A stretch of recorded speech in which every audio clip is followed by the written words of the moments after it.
The Quran says, ألهاكم التكاثر حتى زرتم المقابر. You are busy piling up, calculating, developing your careers, your money, your occupation, your wealth, until you visit the graves. Think about it. When was the last time that you went to a funeral? Was it your mother? Was it your father? Was it your grandfather? Was it your uncle? Was it your cousin? Was it your friend? Was it your wife? Was it your husband? The last time that you visited the grave, when you went to a funeral and you saw that person whom you loved that was laughing, crying, live, boasting, wealthy, educated, denying, arrogant, whatever they were.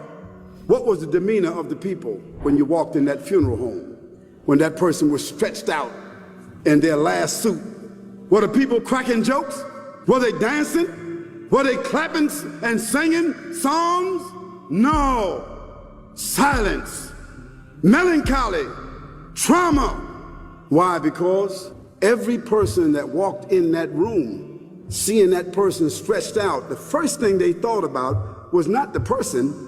The first thing they thought about was that one day, this will be me. Allah Azza wa Jal says, say that death that you are running away from, that you think you could escape from, فَإِنَّهُ مُلَاقِيكُمْ, you shall taste it.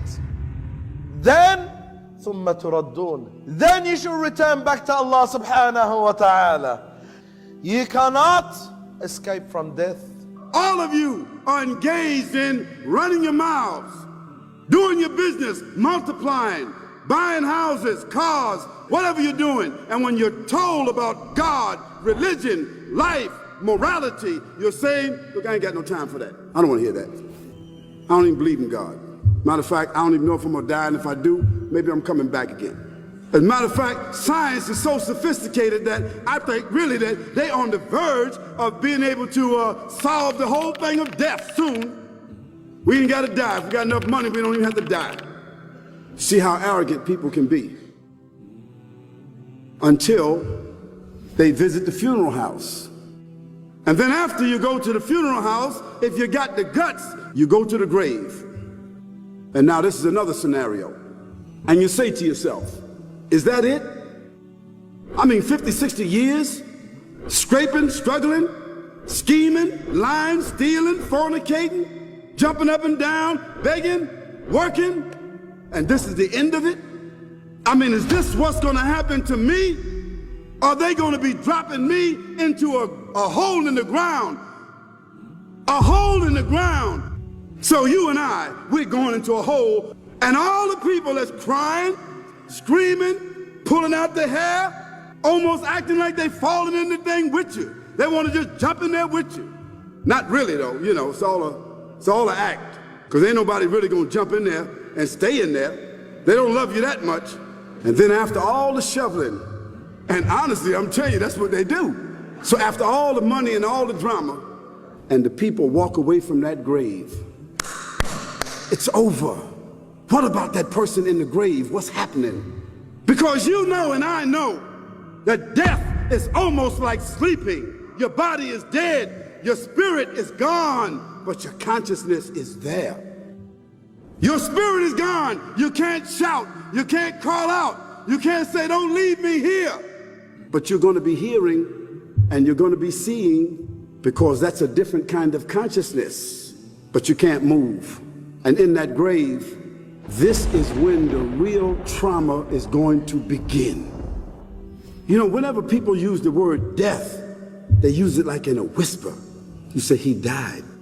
We always use it like for somebody else.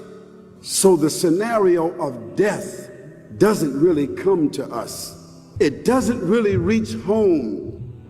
No, maybe, not some of you, not the poorest of you, not the weakest of you, but all of you will come through this process, and then you will die.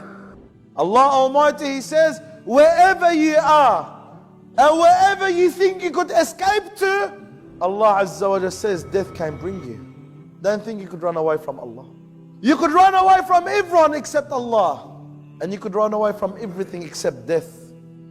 Even if you were hiding in high towers, as Allah Azza wa Jalla says in the Holy Quran, there is no escaping from that moment that Allah had ordained upon every single creation of His. You cannot increase 1 second of it.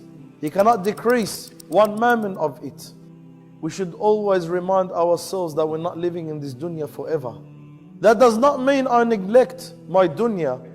But the amazing thing is, we live as we're never going to die.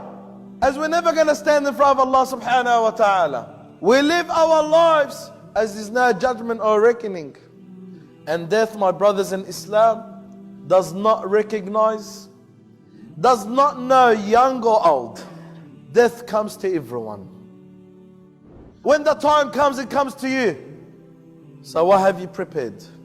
Why have you prepared for this moment that you don't know when you're going to die and you don't know where you're going to die?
وإنما توفون أجوركم يوم القيامة فمن زحزح عن النار وأدخل الجنة فقد فاز فمن زحزح عن النار وأدخل الجنة فقد فاز وما الحياة